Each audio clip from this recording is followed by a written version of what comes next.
Hi, this is Liz from Groovin Moms, and I just want to say a little bit about September 11th, 2001.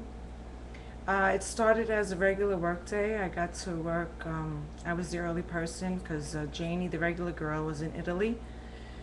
Pat was in Vegas, and Miriam was in the hospital because her dad was dying. And I just got there, and I was answering the phone and taking off the messages.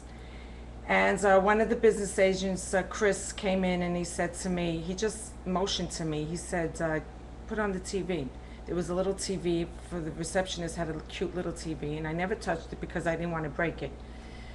So I put it on, and it was this small, and I'm looking, and I'm saying, I didn't know what I was seeing because immediately it was on the Twin Tower, and the plane was the thing, but it was this big, I didn't. So Chris said to me, a plane went into the Twin Tower. And I said, oh my God. I said, at that time, a drunk was thumping my world. So I figured, this pilot must have been drunk. Not realizing how low, it was, I didn't think about it. And the people in the office, they all ran to the roof. And I remember my girlfriend Jill saying to me, come on, come up to the roof. And I said, I don't really want to go. I'm like a little bit of a scaredy cat. So I said, no, I don't want to go up there. I said, I'm going to answer the phones. Thinking that it was just an accident. So when they were all up there, it seems that there was a bunch of people up there. A lot of the instructors from the schools, the other agents, the maintenance people, or the office, Keith and Kathy and Maria, Rado. They were all up there, and I guess some agents also. And then it was me and Joey on the first floor, and I heard Joey say, oh, another plane just hit the other tower. And I said, Joey, that's not really funny. And when I saw his face, I knew he wasn't kidding. And I said, I think we're being attacked. Next thing, people ran down because they had witnessed the second plane going into the Twin Tower. We work in Long Island City. And they all came down in shock. And it was a little bit of chaos. Nobody not knowing what was going on. And I remember then the news, we had put on all the TVs we had in the hall. I work in a steamfitters union, and they were talking about, oh, there's danger to the bridges and to the tunnels and to the MTA. And I thought, the bridges, I said, I live by a bridge. I said, my mother and my daughter are right by the bridge. So I called my mom. I said, Ma, don't go out. I said, get Vera, stay together, and don't go outside because, and my mother was like, she goes, okay. And about 10 minutes later, the phone rang, and it was my daughter, and she was screaming hysterically, my father works down there, my father. And she was getting married that November, and her, so my brain exploded. I mean, I was like, I got up. And I remember going to the office manager and telling him, listen, I said, I got to go home. So he was like, okay, do whatever you got to do. So they decided to leave the hall open because steam fitters start working at 7 o'clock in the morning, and we have a metal trades branch, which is the service fitters. They start at 8. So they decided to keep the hall open so there could be a haven for whoever wanted to come, still not knowing what was going on. But at least we knew that a lot of fitters, they park their car in front of the hall and they hop on the train and they work in the city. So they decided that, and I ran to the train station, and I finally got off the N, and I got violently ill on the station, and I ran home, and my mother said, I said, where's Vera? And she goes, they're downstairs. I said, they who? She goes, her and her father. And I was like so relieved. So he did not go to work that day, or he was running late. I don't even know what happened. But, when I went down there, he said to me, the second tower just went down. And because I didn't know anything about the tower going down, I said, oh, what are you talking about? He said, look, it's they're showing it every second. And then I watched it, and I saw it going down, and I remember seeing, I could still see it in my mind. It just went so gracefully and so, it knew that it just had to go down, and with very quietly. It seemed like it was quiet. I didn't hear. Maybe I just wasn't hearing anything.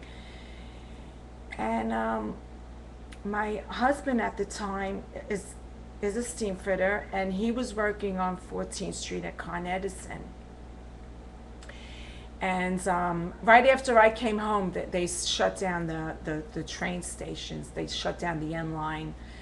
And he got home. I don't know how he got home. He got home about 4 o'clock. He had been on 14th Street, and he had seen him and all the steam fitters, all the workers there. I guess everybody there saw the buildings, the towers go down. And he came in, and he's a big guy, a welder, crying. It's nothing worse than seeing a grown man cry, I guess.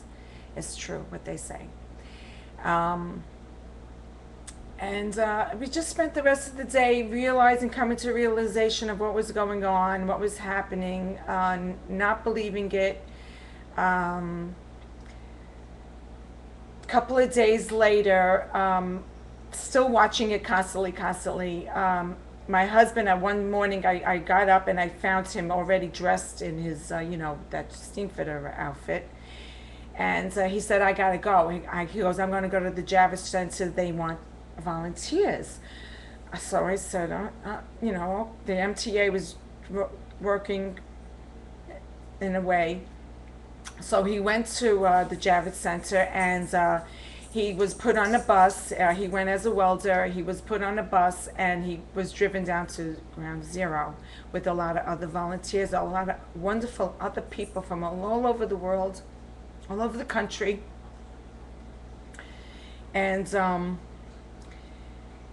he did not weld. The iron workers were welding, and the lathers, they were taking care of the welding. What he was put on was bucket patrol, it was called. And so they were trying to clear the area with the bucket, passing the bucket hand to hand.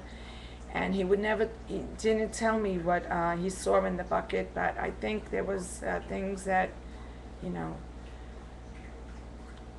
a lot of holy things. So he went 2 times, and then the city stopped taking volunteers. The union lost 3 members that day. The first was Thomas Kelly. He was a steam fitter, but he didn't die as a steam fitter. He died as a firefighter for the New York Fire Department. He died that day. He was one of the first group of people, firemen. And then we had 2 service fitters from the metal trade branch. They were on the roof of the World Trade Center, servicing the HVAC, Felix Kalistig and Arturo Sereno. I don't know. That's their names.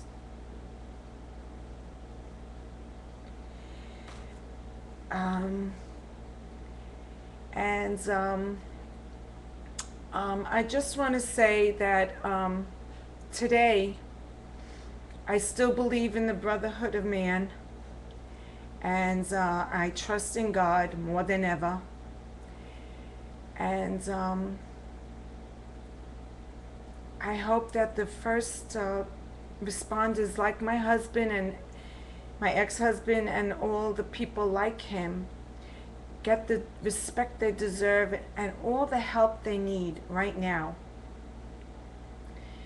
And I know that God will give us all the courage to continue on the journey. And I'm just happy to say I got to the Twin Tower a number of times.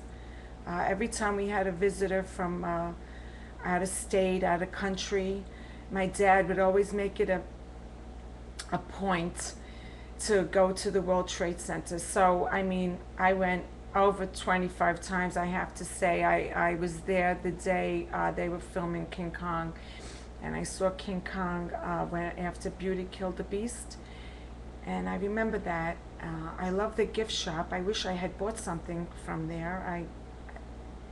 I wish I had bought a souvenir or something. I don't know.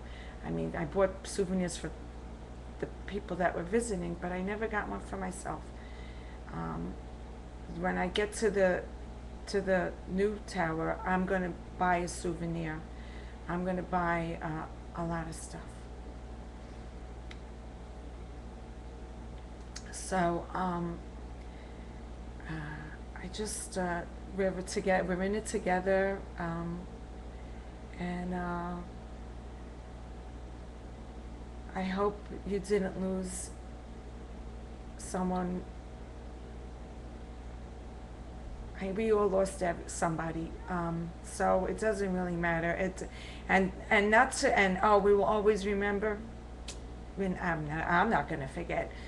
We talk about it year after year at the hall that day, and we were happy to leave the building open that day because my girlfriend Kathy, her son Jerry was interviewing a job and down around that area, and he walked home and he walked to the hall, and he walked into his mother's arms, a safe place to be for sure. And not only, I want to also say, not only that the Union Hall, they took truckloads of steamfitters went down to help after the towers fell, and they all did what they had to do, whatever it was for bucket patrol or whatever they had to do. They were asked to do it, and they did it.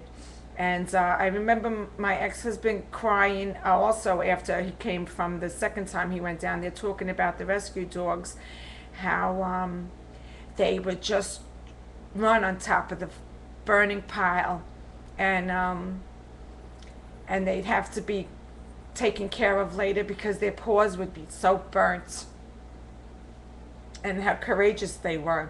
So a lot of courage going around that day, a lot of heart. So that's all I really wanted to say. Okay, and America, God shed His grace on thee, and crown thy good with brotherhood, from sea to shining sea. God bless America. God bless us all.